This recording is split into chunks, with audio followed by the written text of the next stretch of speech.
बिस्मिल्लाहिर्रहमानिर्रहीम, अस्सलाम वालेकुम। लाइव विद लुकमान शाह के साथ आपकी खिदमत में हाज़िर हैं। नाज़रीन, इत्तेहादी हुकूमत ने मुअज़्ज़ज़ जज साहिबान को एक दफ़ा फिर अपने निशाने पर रख लिया है। पहले हमने देखा कि गुज़िश्ता दिनों मरियम नवाज़ ने एक जलसे में मुअज़्ज़ज़ जज साहिबान की तस्वीर सामने रख के उन पर तनकीद की, और अब बिलावल भुट्टो ज़रदारी साहब ने कराची की एक तकरीब में मुअज़्ज़ज़ जज साहिबान पर पे दर पे जुमलों से, अपने अल्फाज से हमले किए। हमारे साथ सीनियर तजियाकार तज़ीन अख्तर साहब मौजूद है। तज़ीन साहब, बिलावल भुट्टो साहब कह रहे हैं कि अदलिया दौरे मेयार पर चल रही है, हम मज़ीद दिफा नहीं कर सकते। हाँ, तो सही है, आप कर सकते हैं अदलिया का दिफा। मसलन दौरा मेयार कैसे सर? नहीं, पहले तो आप जिसके खिलाफ कोई फैसले आने शुरू हो जाएं या इंसाफ अदलिया शुरू कर दे। चलें, उसको छोड़ दें अभी। अच्छा, आप मुझे आप ना दौरे मेयार का तो हम दिफा नहीं करते, नहीं कर सकते ना, मैं भी नहीं कर सकता। आप अभी सर्वे कर लीजिए नीचे मार्केट में जाके कि क्या आप पाकिस्तानी अदालतों की कारकर्दगी से मुतमिन हैं, क्या पाकिस्तानी अदालतें इंसाफ दे रही हैं, आपको जवाब मिल जाएगा। तो पहली बात तो ये है कि बिलावल भुट्टो साहब ने कोई नई बात नहीं कही जिसके ऊपर इतनी हाहाकार मची हुई है। अदलिया हो या मुकन्ना हो या इंतज़ामिया हो, जो कि रियासत के 3 सतून माने जाते हैं, और चाहे जर्नैल हों, इंसान है ना सब। बिल्कुल। तो इंसान जो है, टू एयर इज़ ह्यूमन, इंसान ख़ता का पुतला है। और ये सारे साहिब औलाद हैं ना, घर गृहस्थी वाले हैं ना, बेगमें भी हैं इन सब की। तो क्या मतलब कि ये कोई फरिश्ते तो हैं नहीं, सिंपल बात है। ना जज फरिश्ते हैं, ना जर्नैल फरिश्ते हैं, ना सियासतदान फरिश्ते हैं, ना सिविल ब्यूरोक्रेसी वाइट कॉलर वाले फरिश्ते हैं। सबके मामलात इस मुल्क में सामने आए हुए हैं।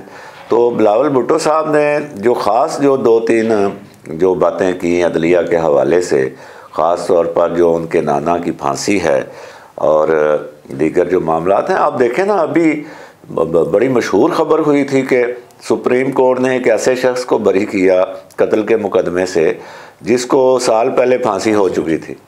तो ये तो अदलिया है आपकी। लिहाजा बिलावल भुट्टो साहब ने जो कहा है, हम अदलिया का दिफा नहीं कर सकते, अदलिया का दिफा तो ये अब जज खुद भी नहीं कर सकते। ये अभी तो उन्हें मेन जो टेंशन है वो तो नैब कवानीन में जो तरमीम के हवाले से केस चल रहा है, उससे वो कह रहे हैं कि जजेस को बहुत दिलचस्पी है नैब कवानीन में, और अदालत को भी नैब कवानीन के दायरे में आना चाहिए जजेस को। तो क्या एक नैब का सियासत ज़दा चेयरमैन मुअज़्ज़ज़ अदलिया के जजेस को तलब कर सके थे? देखें, सबसे पहली बात यह है कि नैब की ज़रूरत ही क्या है। अब आप इसके ऊपर बहुत से लोग जो हैं वो मेरा सर फाड़ना भी चाहेंगे, लेकिन वो ज़रा गौर तो करें ना पहले कि लोग कह रहे हैं जी नैब का कानून पहला ठीक था और ये गलत है, या ये ठीक है और वो गलत था। मैं तो कह रहा हूँ कि नैब ही गलत है, नैब का वजूद ही गलत है मेरे भाई। नैब के वजूद की ज़रूरत क्या है? क्या आपके पास एहतसाब का निज़ाम पहले और कोई निज़ाम नहीं है आपके पास? क्या आपका ऑडिटर जनरल की रिपोर्ट नहीं आती हर साल? क्या ऑडिटर जनरल तमाम सरकारी महकमों बशमूल दिफाई महकमों के बारे में भी एक रिपोर्ट पब्लिश नहीं करता? क्या उस रिपोर्ट में ये मेंशन नहीं होता कि फ़लाँ इदारे में इतने अरब रुपए की जो हैं वो बेज़ाब्तगियाँ हैं? वो पहला इशारा होता है हुकूमत के लिए। अब आगे है तफ्तीश, तो तफ्तीश के लिए क्या ये फेडरल इन्वेस्टिगेशन एजेंसी आपने किस लिए बनाई हुई है?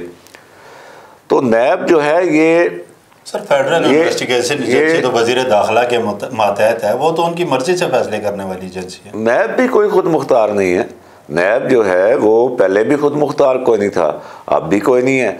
जस्टिस जावेद इकबाल साहब जो है वो जिनके कहने पे फैसले करते थे वो आपके सामने हैं, वो खुल के बात सामने आ चुकी है। और जस्टिस जावेद इकबाल साहब अपने ऑफिस में और क्या क्या गुल खिलाते थे वो भी आपके सामने आ चुका है। मेरा कहने का मकसद ये है कि इस मुल्क में जब तफ्तीशी इदारे मौजूद हैं, एंटी करप्शन का महकमा मौजूद है ना, FIA का महकमा मौजूद है ना, तो फिर ये नैब की ज़रूरत क्या है? और अगर एंटी करप्शन और अगर FIA वो सही तफ्तीश नहीं करते तो फिर अदालतें मौजूद हैं, एक दूसरी लेयर आ जाती है चेक एंड बैलेंस की। तो इसलिए मैं तो ये समझता हूँ नैब का कानून, नैब का इदारा जो है ये बज़ाते ख़ुद एक ख़राबी पैदा करने वाला इदारा है पाकिस्तान में। जब फ़ारूक लगारी सदर थे, नवाज शरीफ वज़ीर आज़म थे, सेंटर सैफुर रहमान रेडको वाले वो चेयरमैन हिसाब ब्यूरो बने। हम 30 साल हो गए हमें सुनते हुए नैब नैब नैब नैब नैब। अभी तक नैब ने किसको नैब किया? नैब तो चेंज कर दें आप, नैब तो इदारा होना चाहिए जो चेक एंड बैलेंस रखे। हाँ मैं कह रहा हूँ ना, इदारे मौजूद हैं मेरे भाई। एंटी करप्शन है, ये आपका FIA है। FIA का काम यही है ना कि वो करप्शन को भी पकड़े, एंटी करप्शन का भी यही काम है। तो ये जो इदारों के साथ इदारे मतवाजी जो बना रहे हैं, मुझे आप बताएं एंड रिज़ल्ट क्या है? अभी इमरान खान ने कितना ज़ोर लगाया, ठीक है, नैब 1 रुपया भी बरामद कर सका उन लोगों से जिनको इमरान खान कहता था ये चोर है और ये डाकू है, कुछ भी नहीं निकला। तो इसका मतलब है कि ये एक इन्होंने पंभल पूसा बनाया हुआ है हमें और आपको ट्रक की बत्ती के पीछे लगाने के लिए। वरना अगर आपने काम करना है ना, नीयत है एहतसाब की, तो आपके पास इदारे मौजूद हैं। अच्छा, एक और उन्होंने बात की सर, जब भी इन पे कोई यानी कहीं भी फंसते हैं तो फिर ये सुबाइयत का नारा लगा के सामने आ जाते हैं। पहले कहते थे जी पंजाब का वज़ीर आज़म नवाज शरीफ है, अदालतें उससे नहीं पूछती। अब इमरान खान भी पंजाब से उन्हें मिल गए, ज़मान पार्क का वज़ीर आज़म है। तो ये सुबाइयत फैलाने के, सूबाई तासब फैलाने के चक्कर में क्यों रहते हैं जब भी किसी गिरफ्त में आते हैं? ये नहीं, सिंध कार्ड, इसमें तो कोई शक नहीं है कि सिंध कार्ड इस्तेमाल होता है और होता रहा है, अब भी हो रहा है। जो बिलावल भुट्टो साहब ने कहा कि जो मेरे नाना थे वज़ीर आज़म भुट्टो, उनको फांसी दे दी गई चूँकि उनका ताल्लुक़ सिंध से था, और ये चूँकि ज़मान पार्क का है और इसको 1 हफ़्ता अदालत ने इंतज़ार किया। ये तो फैक्ट बोला है उन्होंने, अदालत ने किया है इंतज़ार। और अदालतें ख़ुद कहती हैं, ये जस्टिस अतर में नल्ला जी आपकी बड़ी फॉलोइंग है जी, इमरान खान बहुत बड़े लीडर हैं जी। वो भाई पता है हमें भी बहुत बड़े लीडर हैं यार, तुम क्या बात कर रहे हो भाई वो प्राइम मिनिस्टर रह चुका है तो वो है एक पार्टी का लीडर। ये अदालत को ये कहने की, अभी इससे पहले जब नून और PPP अलग अलग थे, अपोजिशन थे एक दूसरे की, तो उस वक्त बात होती थी कि ये पंजाब का वज़ीर आज़म जो है इसको रियायत मिल जाती है, और जो लाहौर का वज़ीर आज़म है वो लाडला है, और लाड़काने का वज़ीर आज़म जो है वो उसको फांसी। ये अब तारीख़ का एक सच है मेरे भाई। इसको अब बिलावल साहब अगर कार्ड बना के पेश करते हैं या जो भी इस पे बात करते हैं, है तो फैक्ट ये। भुट्टो साहब को फांसी दी गई, जस्टिस नसीम हसन शाह ने तस्लीम किया कि हाँ जी ये फ़ैसला गलत था।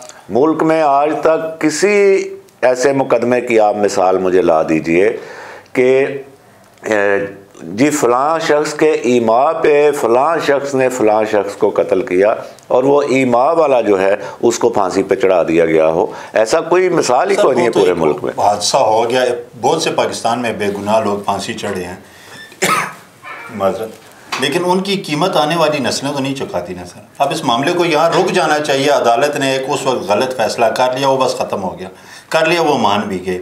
अब आगे चलना चाहिए, हमें आगे बढ़ना चाहिए। अब हमें जी आगे बढ़े ना। आप आगे क्या बढ़ रहे हैं? अभी नवाज शरीफ को अगर कुलसूम ना निकलती 20 साल पहले तो नवाज शरीफ भी तख्तादार पे होता हाईजैकिंग केस में, मुशर्रफ साहब। अभी एक बार फिर जो ये इमरान खान के लिए जो कसा गया जनरल पाशा ने, जनरल ज़हीरुल इस्लाम ने और जस्टिस साकब नासूर की अदालत ने, जो अकामा पनामा का केस था उसमें नवाज शरीफ का नाम ही नहीं था, लेकिन अकामा पे आके नाअहल किया वक्त के वज़ीर आज़म को। तो आप बढ़े ना आगे, हम कहते हैं आगे बढ़ें, लेकिन आप आगे बढ़ नहीं रहे, ये आगे बढ़ने दे नहीं रहे। आप अभी तक उसी जगह पे रुके हुए हैं 1971 और 1976 के दरमियान वाली जगह पे।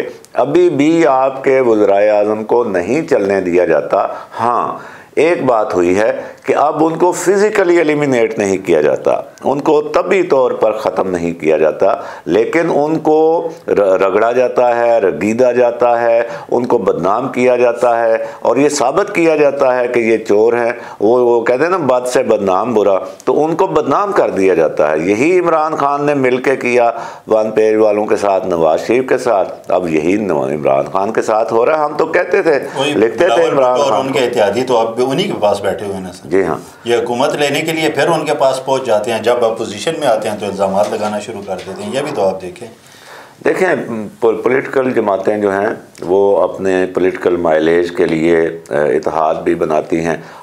अब आप उसको बड़ा देखते हैं या इसको बड़ा देखते हैं कि जो एक वक्त में जो पंजाब का सबसे बड़ा डाकू था वो अब इत्तेहादी रहा इमरान खान का। मेरे ख्याल में तो ये ज़्यादा मतलब परस्ती है बजाय उसके। उन्होंने तो एक पूरी दहाई एक गुजारी पीपीपी पीएमएलएन ने, और फिर बीबी को ये समझ आई उसकी कि ये हमें इसीलिए हमें मुखालिफ हैं तो इसलिए लड़ाते हैं, तो उन्होंने चार्टर ऑफ डेमोक्रेसी किया। और इमरान खान को तो कोई पूछता ही नहीं था 1996 से लेके ये 2010-11 तक। ये चार्टर ऑफ डेमोक्रेसी की वजह से इमरान खान की पार्टी बनाई गई ताकि वो दोनों तो मिल के बैठ गए हैं, वो तो अब एक दूसरे के खिलाफ एजिटेशन नहीं करेंगे, उनको तो हम आलाकार नहीं बना सकते। तो ये एक नया आलाकार इसीलिए बनाया गया था। अब बात यहाँ पे समझने की ये है, मैं ये नहीं कह रहा कि वो फरिश्ते हैं, आप सही कह रहे हैं, उनको सिंध में अभी तक लोग जो हैं वो तंग हैं और उनके मसाइल हैं। मैं ये कह रहा हूँ कि जो इलेक्शन का और जमहूरियत का एक ड्यू प्रोसेस है वो अगर चलता रहता मुल्क के अंदर, आप अगर 91 से ही उसको चलने देते तो 91 से 96, 96 से 2000, 2000 से 5, 3 इलेक्शन कंटिन्यूस, तीनों हुकूमतें मुद्दत पूरी करती, अब तक निथर चुका होता सारा। जो गंदे थे वो निकल चुके होते, जो ज़रा डिलीवर करने वाले थे वो रह चुके होते, वो ये चीज़ होने नहीं दी जा रही। लेकिन सर आप तो देखें जमहूरी हुकूमत है, ये इलेक्शन की राह में क्यों रुकावट है? केपी के इलेक्शन नहीं होने दे रही, पंजाब की नहीं होती, जमहूरी हुकूमत है, अब तो कोई नहीं है। नहीं, अब हम उस सारी चीज़ से आगे बढ़ चुके, अब ये गड़मास बन चुका है। अब वो जो फेज़ था ना, जो मैं कह रहा हूँ कि हम ये करके निकल सकते थे आगे, अब हम आगे नहीं निकल सकते। मैं यही तो बात कंटिन्यूसली करता हूँ कि अब इतना गंद फैल गया है तमाम डिपार्टमेंट्स में, और सब इसमें नंगे हो, इस हमाम में सब नंगे हो चुके हैं। जो बिलावल साहब कह रहे हैं जज ये करते हैं, जज वो करते हैं, इसी तरह जर्नैलों के भी बातें हैं सारी। तो अब सूरत हाल बाई जा रसीद कि अब वो जिस तरह मरीज़ एक वक्त होता है कि उसका इलाज हो सकता है, आपके पास पैसे नहीं हैं, पैसे हों तो इलाज हो सकता है, ये अगली स्टेज है। आखिरी स्टेज होती है जब वो अस्पताल वाले कहते हैं जी ये लाइलाज है। मैं तो मतलब मेरे मुंह में खाक, अभी जो मामलात हैं इस मुल्क के अंदर, इसका तो कोई हल है ही कोई नहीं। ये सब झूठ बोलते हैं जो टीवियों पे बैठ के जो कहते हैं जी आगे 6 महीने बाद ये हालात बेहतर हो जाएंगे, यूं कर लें तो हालात बेहतर हो जाएंगे। मुझे तो इस खिचड़ी से कोई चीज़ जो है वो अच्छी बरामद होती नज़र नहीं आ रही। अब वो सारी चीज़ें पीछे रह गई हैं। आपका मरीज़ जो है ये लाइलाज हो चुका है। सर हाल है मजबूत पार्लियामेंट, लेकिन पार्लियामेंट में देखें जो बिलावल भुट्टो साहब तनकीद कर रहे हैं, ये पूरा साल तो दौरों पे ही रहे हैं और चंद दिन के लिए पाकिस्तान आते हैं, फिर ऐसा एक बयान दे के फिर चले जाते हैं। इन्हें पार्लियामेंट को वक्त देना चाहिए, वहाँ बैठ के कानूनसाजी तो करेंगे, वज़रा को वक्त देना चाहिए। लेकिन मजबूत पार्लियामेंट जो है वो अब इसलिए नहीं आ सकती। आप देख लें ना, अभी इलेक्शन होंगे, मजबूत पार्लियामेंट का मतलब क्या है कि वाज़े मैंडेट वाज़े आए, ठीक है। इमरान खान की जीत को पीडीएम नहीं मानती, पीडीएम की जीत को इमरान खान नहीं मानेगा, फिर वही कड़मास मुल्क के अंदर, फिर वही एजिटेशन, फिर वही लड़ाइयाँ झगड़े, धांधली हो गई है जी, फिर शिकायतें और फिर ये मामला। तो इसलिए मैं कह रहा हूँ कि अभी जो हमारा सियासी मरीज़ है वो लाइलाज, उसके पूरे जिस्म में कैंसर फैल चुका है। अब आप इसको कहीं से भी इलाज नहीं करा सकते। इसमें कोई अल्लाह ताला का कोई मौजज़ा ही है, कोई करामत ही है, कोई हो जाए तो हो जाए, वरना ये मरीज़ जो है ये मुझे उठता बैठता और चलता फिरता नज़र नहीं आ रहा। चलिए शुक्रिया सर। हमें तो यही हम अल्लाह से दुआ कर रहे हैं कि पाकिस्तान को इस्तेहकाम बख्शे अल्लाह और इसके मसाइल हल करे। बिलावल भुट्टो साहब ने एक और बात भी कही कि मुक़द्दस गाय का निज़ाम नहीं चलने देंगे। ये तो अब अवाम फैसला करें कि मुक़द्दस गाय कौन है और उनका निज़ाम चलेगा कि नहीं। हमें इजाज़त दीजिए, अल्लाह हाफ़िज़।